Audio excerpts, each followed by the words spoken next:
esta tercera parte del plano de taller, lo que vamos a tener son a lo mejor varias figuras ya conocidas y ya analizadas. La recomendación cuando ya tienen una figura de ese tipo, por ejemplo identificables con el primer plano, que son esta y esta otra, lo que se puede hacer es copiar y volver a representar aquí.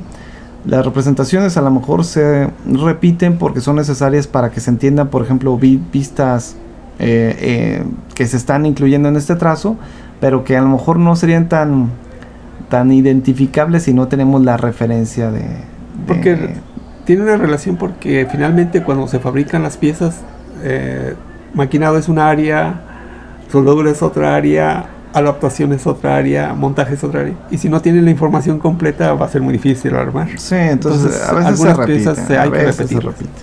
No es lo que normalmente se intenta es que no se repitan la información, sobre todo para no crear confusión. Pero en este caso la información es más bien para evitar que se pierda algún detalle. Entonces lo que vamos a poner es prácticamente lo mismo, nomás vamos a tener ensamble general de detalles, cambia y lo que sería el 03 de al final.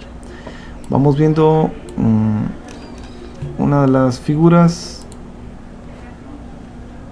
que ya habíamos visto, sería esta sí está prácticamente tal cual como está en el primer plano, y también lo va a hacer el haz de tubos. Entonces vamos viendo lo que está en la parte de arriba. Tenemos este detalle B, está especificado aquí en el haz de tubos, esta sección chiquita, y también acá. Entonces aquí donde dice ver detalle B, pues nos lanzaríamos a ver qué es lo que presenta el detalle B. Que lo que hacen es que el área donde está el empaque en forma periférica, que es como si fuera un aro, en la parte central debe haber una venita donde esté la placa, la parte que divide. Entonces el aro externo y la parte central debe estar en el mismo plano, y es por eso que se refleja aquí ese detalle. Ok. Entonces lo que se hace son figuras muy pequeñitas, probablemente que no se alcanzarían a representar en una figura más grande, y se hacen este tipo de detalles. Y si lo ven por las dimensiones se puede entender, no sé, 6 milímetros, 13 milímetros.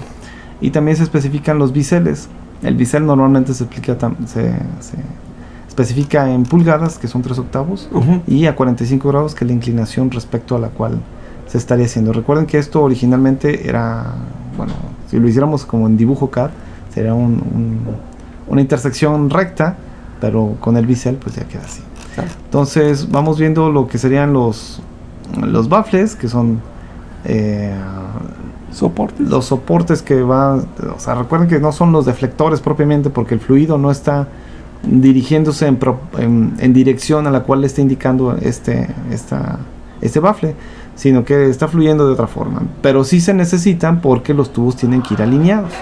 Entonces aquí hay varias especificaciones. La primera de ellas es cuál es el número de barrenos necesarios de varilla, es decir, estos agujeros, baffles, están siendo dirigidos mediante las varillas. Las varillas son las que alinean originalmente estos baffles respecto al espejo. Entonces ahí dice son 6 de diámetro de 11 milímetros para varillas conectoras de 9.5 milímetros. Sí, es casi 1 milímetro, 2 milímetros más para... Ok, dice que hay 334 barrenos de ese diámetro especificado para tubos que son de un tamaño un poquito mayor. Son para alojar las horquillas. Entonces, esos tubos en US van a ir adentro de estas 334 barrenos que ya están aquí en los baffles. Aquí va una placa de soporte, las distancias donde se define en qué lugar van las varillas no se especifican en este planito, solamente se especifican las de la placa de soporte, que son dos barrenos de 17 para tornillos de 16 milímetros, solo en la última placa de soporte. O sea que no aplican estas dos perforaciones para los 3 baffles. Los 2 restantes no van a tener esta perforación, que está a 90 milímetros del eje vertical y a 269 hacia abajo del eje horizontal. Entonces esta son vista XX, se refiere a los soportes. De acuerdo al haz de tubos, esos 3 baffles van de aquí hacia la izquierda, ¿no? La vista. Tenemos también la del espejo, que sería la vista YY, es decir, de esta sección hacia la izquierda.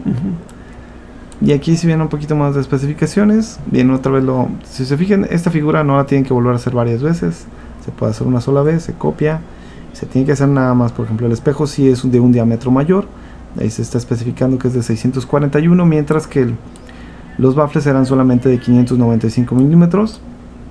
Y también hay una diferencia en los barrenos. Los barrenos en los baffles son holgados respecto a los tubos, pero los barrenos en los espejos son muy justos. Estos serían también la diferencia. ¿Tendría el mismo dibujo? Es decir, ¿dónde van especificados los barrenos? Sí, está en la misma posición, pero estos van a estar más justos. ¿Por qué? Porque necesitan evitar que la glucosa se contamine en principio con el fluido que está siendo utilizado para calentarse, y para facilitar la forma en que se haga el sello de los tubos en el espejo, y porque va a ser un expandido.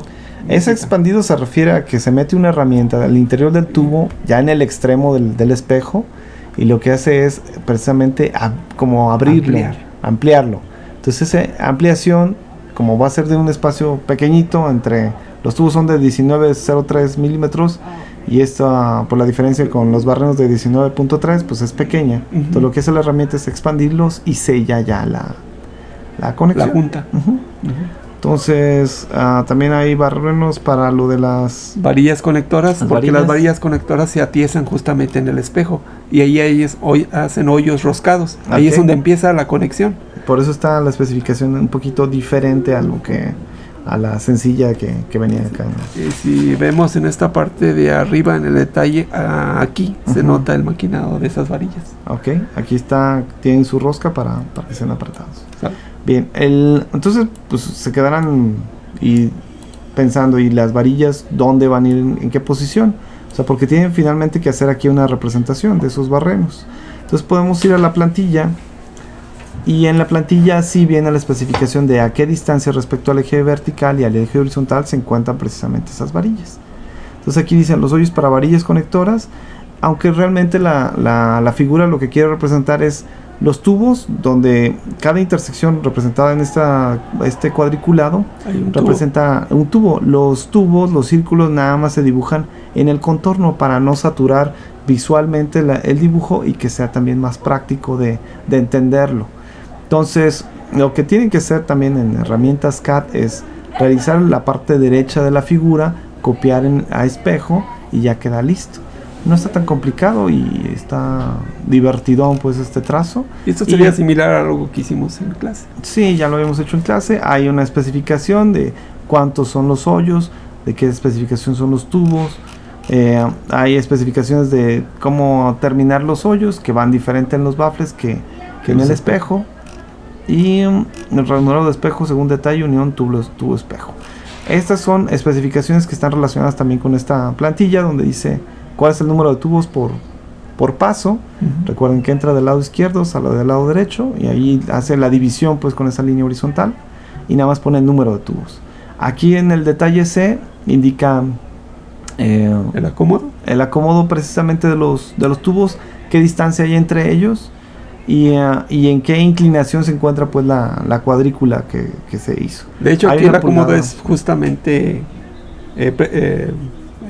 pues muy precisa. No se pueden cerrar los números a 25.4, a 26 o a 24 o a 25, porque el paso sería diferente, se repite. Sí. Es una plantilla. Pues. Recuerden que las plantillas propiamente en un taller pues ya ahorita se hacen con herramienta muy sofisticada, y lo que realmente la máquina recibe es información primero del CAD, donde el ingeniero, los dibujantes ya se dedicaron a trabajar sobre ella. Se pasa al CAM, que es una máquina que interpreta esos datos y ya hace las perforaciones. Muchas máquinas pueden realizar le llaman de control numérico, múltiples hoyos de manera simultánea. ¿Cómo se hacía antes? Pues la persona que estaba en el área de maquinado tenía que tomar en cuenta cuál es la distancia, acomodaba la máquina en la posición adecuada y luego y se agarraba haciendo hoyo por hoyo hasta que terminaba. Eso podía pues acumular error, pero sin embargo las cosas se hacían. Sí, así es. Y había pues tolerancias, nada es perfecto. Entonces ya habíamos visto este par de figuras que son los tres baffles, la del espejo. Vamos con las de abajo. Estas son precisamente la unión que tienen los tubos respecto al espejo. Esta área representa el espejo, este es el tubo y hay una diferencia. Sí, lo que pasa es que el espejo le hacen unas ranuras para que cuando el tubo se expanda con el expander, el roller, esas ranuras aceptan la deformación del espesor tan pequeño que tiene el tubo, pero se mete y de esa manera hace el sello. Por eso esa es una parte técnica que se desarrolló para hacer el sello. Entonces es muy práctico. Bueno, entonces, hay notas adicionales. Recuerden que es una figura muy magnificada para que tenga estas dimensiones tan pequeñitas. Son como del tipo de detalle como el que vimos en la parte de arriba. Aquí son los empaques. Son los empaques. ¿Qué figura tiene que tener el empaque? Ya habíamos visto en el plano anterior cuál iba a ser el material utilizado. Ese empaque es un empaque circular, nada más. El que va al lado de la cubierta, del espejo, a la cubierta. Ok, y este es el que va en el lado del espejo al cabezal, donde hay un deflector en medio. Entonces hay un deflector en medio y tiene que tener esta figura, el empaque. Y ya, aparentemente pues ya era todo. Sí, perfecto.